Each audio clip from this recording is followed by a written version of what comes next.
ನೀವೇನಾದರೂ ಈ ತಿಂಗಳು ಒಂದು ಹೊಸ ಸ್ಮಾರ್ಟ್ಫೋನ್ ಪರ್ಚೇಸ್ ಮಾಡಬೇಕು ಅಂತ ಯೋಚನೆ ಮಾಡ್ತಾ ಇದ್ದೀರಾ ಅಂದರೆ ಸ್ವಲ್ಪ ವೆಯ್ಟ್ ಮಾಡಿ. ಈ ಮಾರ್ಚ್ ತಿಂಗಳಲ್ಲಿ ಹೆವಿ ಸ್ಮಾರ್ಟ್ಫೋನ್ಗಳು ಲಾಂಚ್ ಆಗ್ತಾ ಇದೆ. ನಾನಿವತ್ತು ಈ ವಿಡಿಯೋದಲ್ಲಿ ಈ ತಿಂಗಳು ಲಾಂಚ್ ಆಗ್ತಿರುವಂಥ ಕೆಲವೊಂದು ಇಂಟ್ರೆಸ್ಟಿಂಗ್ ಸ್ಮಾರ್ಟ್ಫೋನ್ಗಳ ಪರಿಚಯವನ್ನು ಮಾಡಿಕೊಡ್ತಾ ಇದ್ದೀನಿ. ಎಷ್ಟಕ್ಕೆ ಲಾಂಚ್ ಆಗುತ್ತೆ, ಏನೆಲ್ಲ ಸ್ಪೆಸಿಫಿಕೇಷನ್ ಇರುತ್ತೆ, ಕಂಪ್ಲೀಟ್ ಮಾಹಿತಿಯನ್ನು ತಿಳಿಸ್ಕೊಡ್ತಾ ಇದ್ದೀನಿ. ಇನ್ ಕೇಸ್ ನಿಮ್ಮ ಬಡ್ಜೆಟ್ ಏನಾದರೂ ನಾನು ಹೇಳುವಂಥ ಫೋನಿಗೆ ಮ್ಯಾಚ್ ಆದರೆ, ಸ್ಪೆಸಿಫಿಕೇಷನ್ ಇಷ್ಟ ಆದರೆ ಆ ಫೋನ್ಗಳನ್ನು ಪ್ರಿಫರ್ ಮಾಡ್ಬೋದು, ಆ ಫೋನ್ಗಳಿಗೆ ನೀವು ವೆಯ್ಟ್ ಮಾಡ್ಬೋದು. ತಿಳಿಸ್ಕೊಡ್ತೀನಿ ಈ ಫೋನ್ಗಳ ಬಗ್ಗೆ. ಅದಕ್ಕಿಂತ ಮುಂಚೆ ನೀವು ನಮ್ಮ tech in Kannada YouTube subscribe ಮಾಡ್ಕೊಂಡಿಲ್ಲ ಅಂದರೆ ಈಗಲೇ ಸಬ್ಸ್ಕ್ರೈಬ್ ಮಾಡ್ಕೊಳ್ಳಿ ಮತ್ತು ಬೆಲ್ ಐಕನ್ ಕೂಡ ಕ್ಲಿಕ್ ಮಾಡ್ಬೋದು. ಮೊದಲನೇದಾಗಿ ಶಾಮಿ MI ಕಂಪನಿಯವರು ಒಂದು ಫ್ಲಾಗ್ಶಿಪ್ ಸ್ಮಾರ್ಟ್ಫೋನ್ನ ಲಾಂಚ್ ಮಾಡ್ತಾ ಇದ್ದಾರೆ, ಶಾಮಿ 14 ಅಂತ. ಇದು ಅಲ್ಟ್ರಾ ಫ್ಲಾಗ್ಶಿಪ್ ಸ್ಮಾರ್ಟ್ಫೋನ ಅಥವಾ ಎಂಟ್ರಿ ಲೆವೆಲ್ ಫ್ಲಾಗ್ಶಿಪ್ ಸ್ಮಾರ್ಟ್ಫೋನ್ ಆಗಿ ಗೊತ್ತಿಲ್ಲ. ಎಂಟ್ರಿ ಲೆವೆಲ್ ಆದರೆ 50,000 ರಿಂದ 55,000 ರೇಂಜಲ್ಲಿ ಲಾಂಚ್ ಆಗ್ಬೋದು. ಅಲ್ಟ್ರಾ ಫ್ಲಾಗ್ಶಿಪ್ ಅಂದರೆ ನಂಗೆ ಅನ್ನಿಸ್ತಂಗೆ 70-80 ರೇಂಜಲ್ಲಿ ಲಾಂಚ್ ಆಗ್ಬೋದು. ನಂಗೆ ಅನ್ನಿಸ್ತಂಗೆ ಇದು ಎಂಟ್ರಿ ಲೆವೆಲ್ ಸ್ಮಾರ್ಟ್ಫೋನ್ ಆಗಬಹುದೇನೋ, ಆಯಿತಾ. ಇದರಲ್ಲಿ ಫುಲ್ ಟಾಪ್ ನಾಚ್ ಸ್ಪೆಸಿಫಿಕೇಷನ್ನ ಕೊಡ್ತಾ ಇದ್ದಾರೆ. ಸ್ನ್ಯಾಪ್ಡ್ರ್ಯಾಗನ್ 8 Gen 3 ಅಂತೆ, 90 ವ್ಯಾಟ್ ಚಾರ್ಜರ್ ಅಂತೆ, UFS 4.0, DDR5X ಎಲ್ಲ ಚೆನ್ನಾಗಿರುವಂಥ ಡಿಸ್ಪ್ಲೇ ಕೊಡ್ತಾರೆ. ಸೊ ಈ ಸ್ಮಾರ್ಟ್ಫೋನ್ ನಂಗೆ ಗೊತ್ತಿಲ್ಲ ಎಷ್ಟು ಜನ ತೊಗೋತಾರೆ ಅಂತ. ಈ ಶಾಮಿ MI ಬ್ರ್ಯಾಂಡಿಂಗ್ ಅಂತ ಅಂದರೆ ತುಂಬ ಜನ ಈ ಬ್ರ್ಯಾಂಡಿಗೆ ಅಷ್ಟೊಂದು ಕೊಡಬೇಕಾ ಅನ್ನೋ ಒಂದು ಮೈಂಡ್ ಸೆಟ್ ಇರ್ತೀನಿ. ನಾನು ಕೂಡ ಅಷ್ಟೇ. MI ಬ್ರ್ಯಾಂಡಲ್ಲಿ 50,000 60,000 ದುಡ್ಡು ಕೊಟ್ಬಿಟ್ಟು ಫೋನ್ ತೊಗೊಳಲ್ಲ, ಆಯಿತಾ. ಇದು ನನ್ನ ಒಪಿನಿಯನ್ ಅಪ್ಪ. ಕೆಲವು ಜನ ನಂಬ್ಕೊಂಡು ತೊಗೋಬೋದು. ನನಗೇನೋ ಈ ಬ್ರ್ಯಾಂಡಿಗೆ ಅಷ್ಟೊಂದು ಕೊಡಬೇಕು ಅಂತ ಅನಿಸಲ್ಲ. ಒಟ್ಟಿಗೆ ಲಾಂಚ್ ಮಾಡ್ತಾ ಇದ್ದಾರೆ, ಕಾದು ನೋಡಿ ಎಷ್ಟಕ್ಕೆ ಲಾಂಚ್ ಆಗುತ್ತೆ ಅಂತ. ಸ್ಪೆಸಿಫಿಕೇಷನ್ ಅಂತೂ ಚೆನ್ನಾಗಿದೆ, ಆಯಿತಾ. ಆ ನಂಬರ್ ಆನ್ ಪೇಪರ್ ಚೆನ್ನಾಗಿದೆ. ಇನ್ನು ಮುಂದಿನ ಸ್ಮಾರ್ಟ್ಫೋನ್ ಬಂದ್ಬಿಟ್ಟು ಐಕ್ಯೂ, ವಿವೋದು ಸಬ್ ಬ್ರ್ಯಾಂಡ್ ಆಗಿರುವಂಥ ಐಕ್ಯೂನವರು ಇದೇ ಮಾರ್ಚ್ 12ನೇ ತಾರೀಕು ಐಕ್ಯೂ Z9 ಅಂತ ಒಂದು ಹೊಸ ಫೋನ ಲಾಂಚ್ ಮಾಡ್ತಾ ಇದ್ದಾರೆ. ಇದೊಂಥರ mid end smartphone. Expected price ಒಂದು 20,000ಕ್ಕೆ ಲಾಂಚ್ ಆಗ್ಬೋದು ಅಂತ ನಾನು ಗೆಸ್ ಮಾಡ್ತಾ ಇದ್ದೀನಿ. ಫುಲ್ HD+ IPS ಡಿಸ್ಪ್ಲೇ ಇರುತ್ತೆ, ಡೈಮೆನ್ಸಿಟಿ 7200 ಪ್ರೊಸೆಸರ್ ಅಂತೆ, 50 MP ಕ್ಯಾಮ್ರಾ ಅಂತೆ ವಿತ್ ಆಪ್ಟಿಕಲ್ ಇಮೇಜ್ ಸ್ಟೆಬಿಲೈಸೇಷನ್. 20,000 ರೇಂಜಲ್ಲಿ ಒಂದು ಒಳ್ಳೆ ವಿಷಯ. 6000 mAh ಕೆಪಾಸಿಟಿ ಬ್ಯಾಟ್ರಿ ಅಂತೆ, 45 ವ್ಯಾಟ್ ಚಾರ್ಜರ್ ಅಂತೆ. ಕಾದು ನೋಡೋಣ ಎಷ್ಟಕ್ಕೆ ಲಾಂಚ್ ಆಗುತ್ತೆ ಅಂತ. ಸ್ಪೆಕ್ಕಿನ ಒಂದು ಲೆವೆಲಿಗೆ ಚೆನ್ನಾಗಿದೆ. ಐಕ್ಯೂ ತುಂಬ ಕಾಂಪಿಟೇಟಿವ್ ಆಗಿ ಪ್ರೈಸ್ನ ಫಿಕ್ಸ್ ಮಾಡ್ತಾರೆ, ಕಾದು ನೋಡೋಣ. ಇನ್ನು ಮುಂದಿನ ಸ್ಮಾರ್ಟ್ಫೋನ್ ಬಂದ್ಬಿಟ್ಟು ಸ್ಯಾಮ್ಸಂಗ್ ಅವರು ಈ ತಿಂಗಳು 3 ಸ್ಮಾರ್ಟ್ಫೋನಲ್ಲಿ ಲಾಂಚ್ ಮಾಡ್ತಾ ಇದ್ದಾರೆ. Samsung Galaxy A55 5G. ಇದು ನಂಗೆ ಅನ್ನಿಸ್ತಂಗೆ 30,000 ರಿಂದ 35,000 ರೇಂಜಲ್ಲಿ ಲಾಂಚ್ ಆಗ್ಬೋದಾ ಅಂತ ಮೋಸ್ಟ್ಲಿ ನನ್ನ ಗೆಸ್ ಇದು. ಅಮೋಲೆಡ್ display, 120 Hz refresh rate, Exynos 1480 ಒಂದು ಎಕ್ಸಿನೋಸ್ ಅವ್ರದೇ ಪ್ರೊಸೆಸರ್. ನಂಗೆ ಅನ್ನಿಸ್ತಂಗೆ ಇದು ಒಂಥರ ಹೈಯರ್ ಮಿಡ್ ಎಂಡ್ ಪ್ರೊಸೆಸರ್ ಆಗಬಹುದಾ ಅಂತ. 5 ಲಕ್ಷ 5.5 ಲಕ್ಷ 6 ಲಕ್ಷ ತನಕ ರೇಟಿಂಗನ್ನು ಕೊಡಬಲ್ಲಂಥ ಸಾಮರ್ಥ್ಯ ಒಂದು ಪ್ರೊಸೆಸರ್ಗಿದೆ. 50 MP ಕ್ಯಾಮ್ರಾ. ಆಬ್ವಿಯಸ್ಲಿ ಸ್ಯಾಮ್ಸಂಗಿನ ಯೂಶ್ವಲಿ A ಸೀರೀಸ್ನಲ್ಲಿ ಕ್ಯಾಮ್ರಾ ತುಂಬ ಚೆನ್ನಾಗಿರುತ್ತೆ. 5000 mAh capacity battery, 25 watt fast charger ಅಂತೆ. ಬಾಕ್ಸ್ ಒಳಗೆ ಚಾರ್ಜರ್ ಕೊಡ್ತಾರಾ ಇಲ್ವಾ ಅನ್ನೋದೇ ಡೌಟ್ ಇದೆ, ಕಾದು ನೋಡೋಣ. 30,000 ರಿಂದ 35,000 ರೇಂಜು. ಇದಾದ ನಂತರ ಸ್ಯಾಮ್ಸಂಗ್ ಅವ್ರದ್ದು ಗ್ಯಾಲಕ್ಸಿ A35 ಸ್ಮಾರ್ಟ್ಫೋನ್ ಕೂಡ ಈ ತಿಂಗಳು ಲಾಂಚ್ ಆಗುತ್ತೆ. ಇದು ಕೂಡ ಅಮೋಲೆಡ್ display, full HD+, 120 Hz, Exynos 1380, ಆಯಿತಾ. ಅದಕ್ಕಿಂತ ಸ್ವಲ್ಪ ಕಡಿಮೆ ಪವರ್ ಹೊಂದಿರುವಂಥ ಪ್ರೊಸೆಸರ್ ಇದಾಗಿರುತ್ತೆ.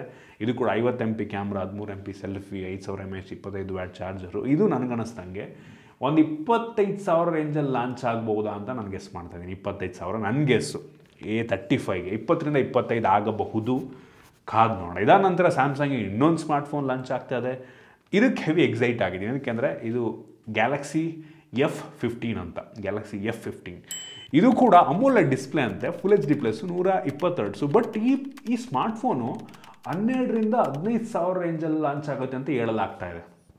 ಇನ್ ಕೇಸ್ 12,000 ರೂಪಾಯಿ ಈ ಸ್ಮಾರ್ಟ್ಫೋನ್ ಲಾಂಚ್ ಆದರೆ ನನ್ನಷ್ಟು ಖುಷಿ ಪಡುವಂಥವ್ರು ಬೇರೆ ಯಾರಿಲ್ಲ. ಡೈಮೆನ್ಸಿಟಿ 6100 ಪ್ರೊಸೆಸರ್ ಇರುತ್ತಂತೆ, 50 MP camera, triple camera, 13 MP front camera, 6000 mAh capacity battery ಅಂತೆ, 800 nits peak brightness of AMOLED ಡಿಸ್ಪ್ಲೇನಲ್ಲಿ.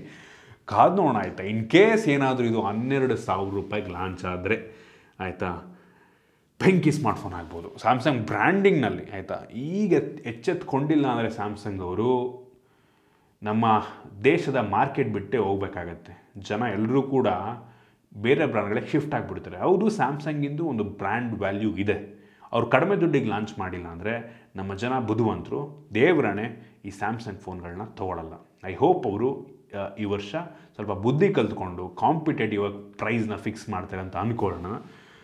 ಒಟ್ಟಿಗೆ ಇದು ನೋಡೋಣ, 12,000 ಅಂತ ಹೇಳ್ತಾ ಇದ್ದಾರೆ, ನೋಡೋಣ. ಐ ಹೋಪ್ ಅಷ್ಟಕ್ಕೆ ಲಾಂಚ್ ಆಗುತ್ತೆ ಅಂತ. ಇನ್ನು ಮುಂದಿನ ಸ್ಮಾರ್ಟ್ಫೋನ್ ರಿಯಲ್ಮಿದು 2 ಸ್ಮಾರ್ಟ್ಫೋನ್ ಲಾಂಚ್ ಆಗ್ತದೆ, ರಿಯಲ್ಮಿ 12 ಮತ್ತು 12+ ಅಂತ. ಫಸ್ಟು 12+ಗೆ ಬರ್ತೀನಿ. ಇದರಲ್ಲಿ ಅಮೋಲೆಡ್ 120 Hz ರಿಫ್ರೆಶ್ ರೇಟ್ ಇರುತ್ತಂತೆ, ಡೈಮೆನ್ಸಿಟಿ 7050 ಅಂತೆ, LYT 600 OIS optical image stabilisation ಹೊಂದಿರುವಂಥ ಕ್ಯಾಮ್ರಾ ಅಂತೆ. ಸ್ಪೆಸಿಫಿಕೇಷನ್ ಡೀಸೆಂಟ್ ಆಗಿದೆ, ಫಾಸ್ಟ್ ಚಾರ್ಜರ್ ಎಲ್ಲ ಕೊಟ್ಟಿದ್ದಾರೆ. ಮೋಸ್ಟ್ಲಿ ಇದು 20,000ಕ್ಕೆ ಲಾಂಚ್ ಆಗ್ಬೋದು. ರಿಯಲ್ಮಿನವರು ಮುಗೀತು ಅವ್ರ ಕತೆ, ಆಯಿತಾ. ರಿಯಲ್ಮಿ ಸತ್ತಂಗೆ ಒಂಥರ. ಅವ್ರು ಇತ್ತೀಚೆಗೆ ಲಾಂಚ್ ಮಾಡ್ತಿರುವಂಥ ಫೋನ್ ಯಾವುದು ಕಾಂಪಿಟೇಟಿವ್ ಇಲ್ಲ. ಅವರು ಉಳಿಸ್ಕೊಂಡಿರೋ ಬ್ರ್ಯಾಂಡ್ ನೇಮಿಗೆ ಜನ ತೊಗೋತಾ ಇದ್ದಾರೆ ಬಿಟ್ಟರೆ ಪ್ರೈಸ್ನ ಕಾಂಪಿಟೇಟಿವ್ ಫಿಕ್ಸ್ ಮಾಡ್ತಿಲ್ಲ. ಸೊ ಮೋಸ್ಟ್ಲಿ ಇದನ್ನು ಕೂಡ ಓವರ್ ಪ್ರೈಸ್ಡೇ ಮಾಡ್ತಾರೆ. ಇದಾದ ನಂತರ ರಿಯಲ್ಮಿ 12 5G. ಇದು ಡೈಮೆನ್ಸಿಟಿ 6100+ ಪ್ರೊಸೆಸರ್ನೊಂದಿಗೆ ಬರುತ್ತೆ. 108 MP ಕ್ಯಾಮ್ರಾ ಇರುತ್ತಂತೆ ಇದರಲ್ಲಿ. HM6 sensor, 5000 mAh capacity battery, 45 watt charger box ಒಳಗೆ ಕೊಡ್ತಾರೆ ಅಂತ. ಎಕ್ಸ್ಪೆಕ್ಟೆಡ್ ಪ್ರೈಸ್ ಒಂದು 15,000ಕ್ಕೆ ಲಾಂಚ್ ಆಗ್ಬೋದು ಅಂತ ನಾನು ಅನ್ಕೋತಾ ಇದ್ದೀನಿ. ಕಾದು ನೋಡೋಣ.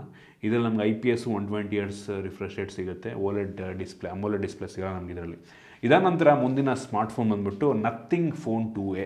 ನಥಿಂಗ್ ಫೋನ್ 1 ಆದಮೇಲೆ ನಥಿಂಗ್ ಫೋನ್ 2 ಆದಮೇಲೆ ಇದೀಗ ನಥಿಂಗ್ ಫೋನ್ 2Aನ ಲಾಂಚ್ ಮಾಡ್ತಾ ಇದ್ದಾರೆ. ಇದು ನಂಗೆ ಅನ್ನಿಸ್ದಂಗೆ 22,000ರಿಂದ 25,000 ರೇಂಜಲ್ಲಿ ಲಾಂಚ್ ಆಗ್ಬೋದು ಅಂತ. ಐ ಹೋಪ್ ಸ್ವಲ್ಪ ಕಡಿಮೆ ಮಾಡ್ತಾರೆ ಅಂತ. 25 ಅಂದ್ಕೊಳ್ಳೋಣ, ಆಯಿತಾ. 22ರಿಂದ 25. ಡೈಮೆನ್ಸಿಟಿ 7200 ಪ್ರೋ ಪ್ರೊಸೆಸರ್ ಇರುತ್ತಂತೆ. ಮೋಸ್ಟ್ಲಿ ಇವರು LPDDR5 ಇಡ್ಬೋದು, UFS 3.1 ಇಡ್ಬೋದು, ಇಡ್ಲಿ ಅಂತ ಅಂದ್ಕೊಳ್ಳೋಣ, ಆಯಿತಾ. AMOLED display, 120 Hz refresh rate ಇರುತ್ತಂತೆ. Always on display, 5000 mAh capacity battery. Obviously box ಒಳಗೆ ಯಾವುದೇ ಚಾರ್ಜರ್ ಬರಲ್ಲ. ಐ ಹೋಪ್ ಇದೊಂದು 22ಕ್ಕೆ ಲಾಂಚ್ ಆಗಿಬಿಟ್ರೆ ಒಂದು ಒಳ್ಳೆ ಸ್ಮಾರ್ಟ್ಫೋನ್ ಆಗುತ್ತೆ. ಅಷ್ಟಕ್ಕೆ ಲಾಂಚ್ ಮಾಡ್ತಾರೆ ಅಂತ ಅಂದ್ಕೊಳ್ಳೋಣ. ಮ್ಯಾಕ್ಸಿಮಮ್ ಅಂದರೆ 25 ಮೇಲೆ ಲಾಂಚ್ ಆಗಬಾರ್ದು, ಇದು ನನ್ನ ಗೆಸ್ಸು. ಇದಾದ ನಂತರ Vivo V30 series. Vivo V30 ಮತ್ತು ವಿವೋ V30 Pro ಈ ಎರಡು ಸ್ಮಾರ್ಟ್ಫೋನ್ಗಳು ಕೂಡ ಮಾರ್ಚಲ್ಲಿ ಲಾಂಚ್ ಆಗ್ತದೆ. V30ನಲ್ಲಿ ನಿಮಗೆ full HD+ AMOLED 120 Hz 1000 nits peak brightness ಅಂತೆ. ಸ್ನ್ಯಾಪ್ಡ್ರ್ಯಾಗನ್ 7 Gen 3 ಜೊತೆಗೆ ಬರುತ್ತಂತೆ. UFS 2.2 ಯಾಕೆ ಕೊಟ್ಟರು ಅಂತ ಗೊತ್ತಿಲ್ಲ. ಈ ಸ್ಮಾರ್ಟ್ಫೋನು ನನ್ನ ಗೆಸ್ ಪ್ರಕಾರ 30ರಿಂದ 35,000 ರೇಂಜಲ್ಲಿ ಲಾಂಚ್ ಆಗಬಹುದು. ಐ ಹೋಪ್ ಇನ್ನೂ ಕಡಿಮೆಗೆ ಲಾಂಚ್ ಆಗುತ್ತೆ ಅಂತ. ವಿವೋ V ಸೀರೀಸಲ್ಲಿ ಹಂಗೆ ಗುರು, ಆಯಿತಾ, ಸ್ವಲ್ಪ ಜಾಸ್ತಿಗೆ ಲಾಂಚ್ ಮಾಡ್ತಾರೆ. 80 ವ್ಯಾಟ್ ಚಾರ್ಜರ್ ಕೊಡ್ತಾರೆ ಅಂತ ಇದರಲ್ಲಿ. ಇದಾದ ನಂತರ V30 Pro. V30 Proನಲ್ಲೂ ಕೂಡ AMOLED display, 120 Hz, 2800 nits peak brightness ಅಂತೆ. ಡೈಮೆನ್ಸಿಟಿ 8200. ಒಳ್ಳೆ ಪ್ರೊಸೆಸರ್ ಹಾಕಿದ್ದಾರೆ ಇದರಲ್ಲಿ. LPDDR5X ಇರುತ್ತಂತೆ. UFS 3.1 ಸ್ಟೋರೇಜ್ ಇರುತ್ತಂತೆ, ಪರವಾಗಿಲ್ಲ. ಫ್ರಂಟ್ ಕ್ಯಾಮ್ರನೂ 50 MP, ರೇರ್ ಕ್ಯಾಮ್ರನೂ 50 MP ಅಂತೆ. ವೈಡ್ ಆ್ಯಂಗಲ್ಲು 50 MP ಕೊಡ್ಬೋದು, ನಂಗೆ ಅನ್ನಿಸ್ತಾ ಕೊಟ್ಟಿದ್ದಾರೆ ಅಂತ ಕಾಣುತ್ತೆ. ಇದಾದ ನಂತರ 80 ವ್ಯಾಟ್ ಚಾರ್ಜರ್ ಇದರಲ್ಲೂ ಸಿಗ್ತದೆ. ಈ ಸ್ಪೆಸಿಫಿಕೇಷನ್ ಒಂದು ಲೆವೆಲಿಗೆ ಚೆನ್ನಾಗಿದೆ. ಇದು 40ರಿಂದ 45,000 ರೇಂಜಲ್ಲಿ ಲಾಂಚ್ ಆಗ್ಬೋದು ಅಂತ ನಾನು ಗೆಸ್ ಮಾಡ್ತಾಯಿದ್ದೀನಿ. 40ಕ್ಕೂ ಡೌಟೇ, 45ಕ್ಕೆ ಲಾಂಚ್ ಆಗ್ಬೋದು ಅಂತ ಅನಿಸುತ್ತೆ. ಕಾದು ನೋಡೋಣ. ಸ್ಪೆಸಿಫಿಕೇಷನ್ ಚೆನ್ನಾಗಿದೆ. ಸ್ವಲ್ಪ V ಸೀರೀಸ್ನ ಸ್ವಲ್ಪ ಕಡಿಮೆ ದುಡ್ಡಿಗೆ ಲಾಂಚ್ ಮಾಡಿದ್ರೆ ಹೆವಿ ಜನ ಪರ್ಚೇಸ್ ಮಾಡ್ತಾರೆ. ಬಟ್ ಅವ್ರು ಮಾಡಲ್ಲ. ಏನಕ್ಕೆ ಅಂದರೆ ಕ್ಯಾಮ್ರಾ ಚೆನ್ನಾಗಿರುತ್ತೆ. ಇತ್ತೀಚೆಗೊಂದು ಪ್ರೊಸೆಸರ್ನು ಕೂಡ ಒಂದು ಲೆವೆಲಿಗೆ ಚೆನ್ನಾಗಿ ಕೊಡೋಕ್ಕೆ ಶುರು ಮಾಡಿದ್ದಾರೆ. ಸೊ 100% ಅವ್ರು ಕಡಿಮೆಗೆ ಲಾಂಚ್ ಮಾಡಿ ಡೌಟೇ. ನೋಡೋಣ ಎಷ್ಟಕ್ಕೆ ಲಾಂಚ್ ಆಗುತ್ತೆ. ಇದಾದ ನಂತರ ಇದು ಕನ್ಫರ್ಮ್ ಇಲ್ಲ, POCO X6 Neo ಅನ್ನೋ ಒಂದು ಸ್ಮಾರ್ಟ್ಫೋನ್ ಲಾಂಚ್ ಆಗ್ಬೋದು ಅಂತ ಹೇಳಲಾಗ್ತಾ ಇದೆ. ಗ್ಲೋಬಲಾಗಿ ಲಾಂಚ್ ಆಗ್ಬೋದು. ನಮ್ಮ ದೇಶದಲ್ಲಿ ಈ POCO X6 ಬೇರೆ ಇನ್ನೊಂದು ಯಾವುದೋ ಹೆಸರಲ್ಲಿ ಲಾಂಚ್ ಆಗುತ್ತಾ ಏನೋ ಗೊತ್ತಿಲ್ಲ ಒಟ್ಟಿಗೆ. ಸೊ Neo ಅನ್ನೋ ಇದರಲ್ಲಿ ಬರುತ್ತಂತೆ ಬ್ರ್ಯಾಂಡಿಂಗಲ್ಲಿ. MediaTek 6080 ಫುಲ್ HD+ ಡಿಸ್ಪ್ಲೇ ಅಂತೇಳಿ ಇದು ಕನ್ಫರ್ಮ್ ಇಲ್ಲ ಒಟ್ಟಿಗೆ. ಲಾಂಚ್ ಆದರೂ ಆ ಪೋಕೋದು ಯಾವುದಾದ್ರೊಂದು ಬರ್ಬೋದು ನಂಗೆ ಅನ್ನಿಸ್ತಂಗೆ ಈ ತಿಂಗಳು. ಇದಾದ ನಂತರ ಟೆಕ್ನೋದವ್ರದ್ದು ಫ್ಯಾಂಟಮ್ V Fold ಲಾಸ್ಟ್ ವರ್ಷ ಲಾಂಚ್ ಆಗಿತ್ತು. ಅದರದ್ದು V Fold 2 ಮೋಸ್ಟ್ಲಿ ಬರ್ಬೋದು ಅಂತ ಹೇಳ್ತಾ ಇದ್ದಾರೆ, ಆಯಿತಾ, ಗೊತ್ತಿಲ್ಲ. ಫ್ಯಾಂಟಮ್ V Fold ಬರಬಹುದು ಈ ತಿಂಗಳು ಕೊನೆ ಅಷ್ಟರಲ್ಲಿ. ಇದಾದ ನಂತರ ವಿವೋದು T ಸೀರೀಸ್ ಕೂಡ ಈ ತಿಂಗಳು ಲಾಂಚ್ ಆಗ್ಬೋದು ಅಂತ ಹೇಳಲಾಗ್ತಾ ಇದೆ.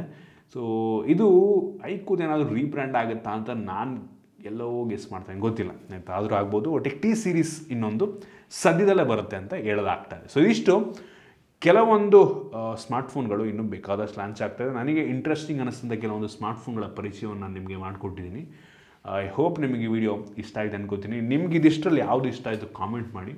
ಇಷ್ಟ ಆಗಿದ್ದರೆ ಲೈಕ್ ಮಾಡಿ, ಶೇರ್ ಮಾಡಿ. ಇದೇ ರೀತಿ ನಮ್ಮ ಬೇರೆ ವಿಡಿಯೋಗಳು ನಮ್ಮ tech in Kannada YouTube subscribe ಮಾಡ್ಕೊಂಡಿಲ್ಲ ಅಂದರೆ ಈಗಲೇ ಸಬ್ಸ್ಕ್ರೈಬ್ ಮಾಡ್ಕೊಳ್ಳಿ, ಒಂದು ಬೆಲ್ ಐಕನ್ ಕೂಡ ಕ್ಲಿಕ್ ಮಾಡ್ಬೋದು. ಸಿಗೋಣ ಮುಂದಿನ ವಿಡಿಯೋದಲ್ಲಿ.